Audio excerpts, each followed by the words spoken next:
Assalamualaikum warahmatullahi wabarakatuh. Selamat pagi, selamat siang, selamat sore, selamat malam. Pada pertemuan kali ini kita akan membahas analisis penampang balok menahan lentur, lanjutan dari materi sebelumnya. Nah, sebelumnya kita harus mengambil asumsi-asumsi ini. Jadi asumsi yang pertama, bidang datar tetap datar sebelum dan sesudah dibebani lentur. Ini merupakan prinsip Bernoulli. Kemudian asumsi kedua, kurva tegangan regang baja tulangan sudah diketahui. Asumsi yang ketiga, tegangan tarik beton diabaikan dalam perhitungan karena kecil ya. Kemudian asumsi keempat, kurva tegangan regangan beton sudah diketahui sama dengan yang baja. Kemudian yang kelima, tegangan tekan ekivalen beton diambil sebesar 0,85 Fj aksen dan tinggi blok tegangan tekan ekivalen diambil sebesar A sama dengan beta 1 kali C, di mana C adalah tinggi garis netral balok. Kemudian asumsi yang keenam, besar beta 1 mengikuti ketentuan berdasarkan kuat tekan beton. Asumsi ketujuh, regangan ultimate beton pada serat tekan teratas pada pembebanan lentur diambil sebesar 0,003. Kemudian yang kedelapan, regangan baja tulangan diambil 2 kali 10 pangkat 5 MPa atau megapascal. Nah, ini yang beta 1 ya. Untuk beta 1 bisa diambil dengan nilai ini. Beta 1 itu apa? Ini faktor pengali dari perubahan blok tegangan tekan kurva yang tingginya C sampai ke garis netral diubah menjadi blok tegangan tekan ekivalen yang tingginya A, sehingga A ini sama dengan beta 1 kali C. Nah, beta 1 ini berapa? Ini tergantung dari mutu beton yang digunakan atau kuat tekan beton yang digunakan. Beta 1 0,85 jika Fj kurang dari 30 MPa. Beta 1 0,65 jika Fj lebih dari 55 MPa.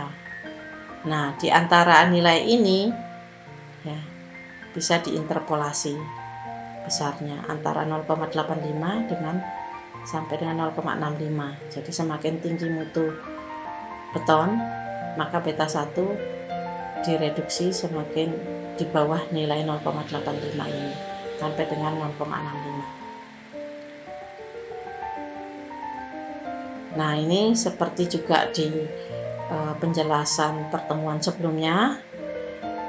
Ini penampang beton yang mengalami lentur dengan lebar B, tinggi efektif D. Ini kenapa dinamakan tinggi efektif? Karena tinggi inilah yang digunakan dalam perhitungan ya, yang diperhitungkan untuk menahan kekuatan sebesar D ini. D ini bagaimana? Tinggi dari serat teratas tekan, bagian tekan ke titik pusat tulangan yang menahan tarik. Kemudian ini diagram regangannya. Ini garis putus-putus adalah garis netral, tingginya C ya, sehingga yang di bagian bawah ini adalah D dikurangi C ya, D nya ini dari atas sampai dengan di titik pusat tulangan.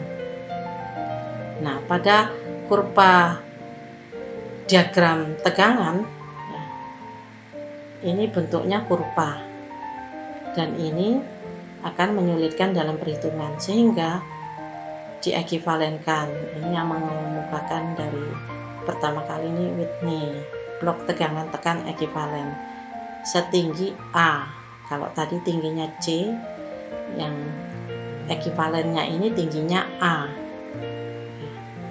A ini bagaimana? A ini sama dengan beta 1 kali C. Nah, karena sudah berbentuk kotak ya, sehingga bisa didapatkan nilai gaya tekan. Gaya tekan apa? Gaya tekan bagian blok tegangan ini kalau dikalikan luas kali tegangannya ya, maka didapatkan gaya tekan C ya. Kalau ini ada C ini bisa dibuat C yang tadi ya. Hanya penamaan saja. Kemudian gaya tariknya bagaimana? Gaya tarik di sini adalah T ya. Juga luas dikalikan tegangan. Luas apa? Luas tulangan tarik. Tegangan apa? Tegangan tulangan tarik. Ya. Jadi kalau C luas kali tegangan, luas blok tegangan tekan kali tegangan tekan beton. Ya. Ini diagram tegangan-tegangan baja, diagram tegangan-tegangan beton. Kemudian untuk analisis penampangnya bisa dihitung nilai gaya tekan 0,85 kali FC aksen kali A kali B. Sedangkan gaya tarik AS kali FS atau luas tulangan tarik kali tegangan tulangan tarik. Pada awalnya kita mengambil asumsi baja sudah leleh ya, sehingga Fs tegangan baja diambil sama dengan Fy atau F yield tegangan leleh baja, sehingga T ini bisa kita dapatkan AS kali F yield Fy.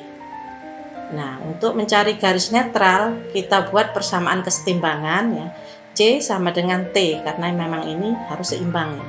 C sama dengan T sehingga didapatkan 0,85 FC aksen kali A kali B sama dengan AS kali FY, sehingga A ya, A sama dengan AS kali FY dibagi 0,85 FC aksen kali B.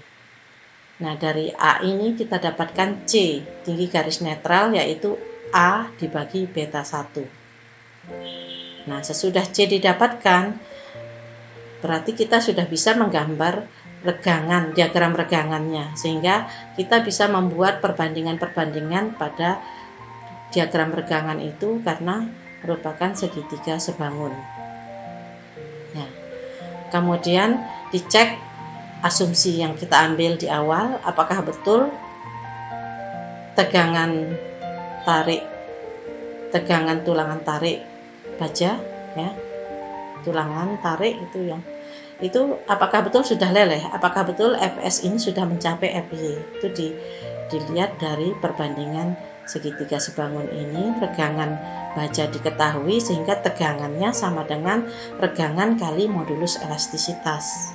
Nah, kalau sudah didapatkan nilai tegangan baja dibandingkan terhadap tegangan lelehnya, kalau sudah melewati atau sama dengan tegangan leleh, berarti asumsi ini sudah betul.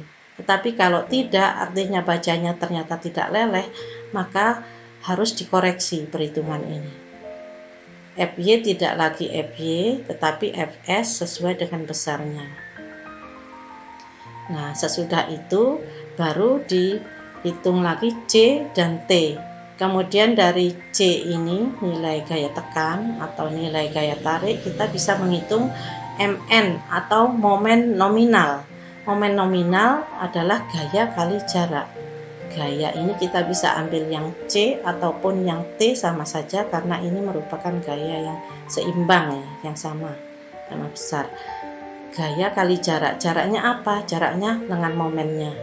Z ini jarak C ke T ya, dengan momennya, karena kita terhadap menghitung momennya ini terhadap salah satunya, sehingga muncul hanya satu saja, C atau T. Dan jaraknya adalah Z ini berapa besarnya? D dikurangi setengah A ya, sini Z ini. Jadi nilainya ini D dikurangi setengah A. Karena apa? Karena C ini bekerja tepat di tengah-tengah A, sehingga jaraknya ke T adalah Z sama dengan D dikurangi setengah A. Kemudian dari nilai momen nominal kita bisa menghitung momen resistan. Momen resistan ini apa? Ini momen resistan adalah momen maksimum yang boleh atau yang bisa ditahan oleh penampang. Besarnya apa? Besarnya faktor reduksi kekuatan untuk lentur, karena ini adalah momen lentur ya, dikalikan dengan momen nominal. momen nominal dari penampang tersebut. Momen nominal itu yang sesungguhnya, maksudnya yang dari T, dari tulangan yang ada, dari beton yang ada, momen yang kapasitas momen nominalnya bisa dihitung Mn ini, kemudian momen yang boleh ini faktor reduksi kekuatan kali momen nominal. Ya. Jadi seperti ini. Nah, ini yang tadi. Kemudian ini yang diagram segitiga sebangun ya. Dari diagram segitiga sebangun ini contohnya ini. Jadi kita ingin menghitung nilai regangan tulangan tarik dibandingkan terhadap regangan ultimate beton. Ini sama dengan tinggi regangan bagian tarik ini terhadap tinggi tekan. Nah, kemudian persamaan ini bisa kita ubah menjadi ini, sehingga regangan baja bisa kita dapatkan. Nah, kalau diurut yang tadi untuk langkah analisis menghitung kapasitas luntur balok bertulangan tunggal, ini data-data dari penampang balok ada dulu ya. Jadi dimensi balok, kemudian mutu beton, mutu tulangan, modulus elastisitas, luas tulangan. Nah, itu harus ada dulu. Kemudian kita buat persamaan kesetimbangan. Nah, dari persamaan kesetimbangan ini didapatkan tinggi blok tegangan tekan. Dari tinggi blok tegangan tekan ekivalen kita dapatkan tinggi garis netral. Ya. Nah, dari tinggi garis netral ini bisa kita gambarkan diagram regangan yang tadi segitiga sebangun, sehingga regangan dimanapun tempatnya bisa kita hitung, asalkan tingginya juga kita ketahui. Ya. Kemudian dari sini kita bisa menghitung tegangan, nilai tegangan baja. Misalkan di bagian tarik itu tidak hanya satu lapis, itu juga bisa kita hitung regangannya pada lapis kedua misalkan. Nah, begitu juga tegangannya bisa dihitung, tegangan sama dengan regangan kali modulus elastisitas. Kemudian kita cek apakah betul asumsi yang diambil, apakah baja tulangan sudah leleh. Jika lebih dari tegangan lelehnya maka betul sudah leleh. Tetapi jika masih belum mencapai tegangan lelehnya atau kurang dari tegangan leleh, maka tulangan belum leleh. Ya, sehingga perhitungan direvisi. Kemudian sesudah itu ya, baru kita hitung Mn. Tadi ini Mn sama dengan gaya tekan kali Z atau lengan momen, atau gaya tarik kali Z ya. Kemudian bisa kita hitung dari Mn, kita hitung Mr. Kalau tadi lambangnya ada perubahan sedikit ya, mu, ini pi ya, maksudnya sama saja.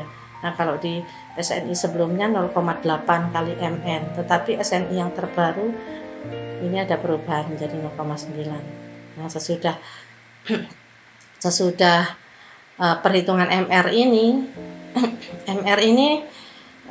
mau kita bandingkan dengan MU. MU ini adalah momen akibat beban luar. Kalau ada beban luar, ada strukturnya, kita akan bisa melihat apakah balok itu kuat menahan beban lentur atau tidak. Jika MR lebih dari MU, berarti balok kuat menahan beban lentur. Tapi jika sebaliknya, MR kurang dari MU, maka balok tidak kuat menahan beban lentur. Nah, ini untuk soal latihan. Ini untuk soal latihan pertemuan kelima, nanti kita sinkron ya dengan menggunakan Google Meet, tapi ini nanti akan saya tambah. Ini bukan untuk pertemuan keempat. Pertemuan keempat sudah yang di pembuktian row balance, sedangkan yang ini untuk pertemuan kelima tugasnya nanti ini bocoran ya. Jadi nanti ini diberikan untuk tambahan beban, tambahan tugas kelima ini ada bentangnya balok. Nanti ini saya tambahkan bentang hingga di sini. Dihitung dulu kapasitas penampang ini ya. Ini soalnya dibedakan untuk masing-masing. Ada tambahan 2 digit NIM terakhir dibagi 10, ini MPa. Jadi di sini 20 ditambah ini. Tambah ini sama dengan 20 sekian megapascal. FY ini adalah 400 dikurangi 2 digit terakhir ini, sehingga nanti 300 sekian megapascal. Nah, ES-nya ini sudah ada. Jumlah tulangan 5 kali diameter. Diameternya ini nanti 10 ditambah. Nah, nanti kalau yang NIM akhirnya itu 9, berarti ini diameter 19. Nah, ini untuk membedakan saja. Tidak melihat apakah di pasaran ini ada atau tidak, tetapi untuk membedakan soal setiap mahasiswa. Nah, yang ditanyakan berapa MN, berapa MR. Ini untuk tugas yang kelima nanti. Ya, jadi itu materi kita yang kelima. Semoga bisa dipahami dan tugasnya nanti dikerjakan, dikumpulkan. Ada yang tidak jelas, silahkan ditanyakan. Sekian pertemuan kita kali ini. Assalamualaikum warahmatullahi wabarakatuh.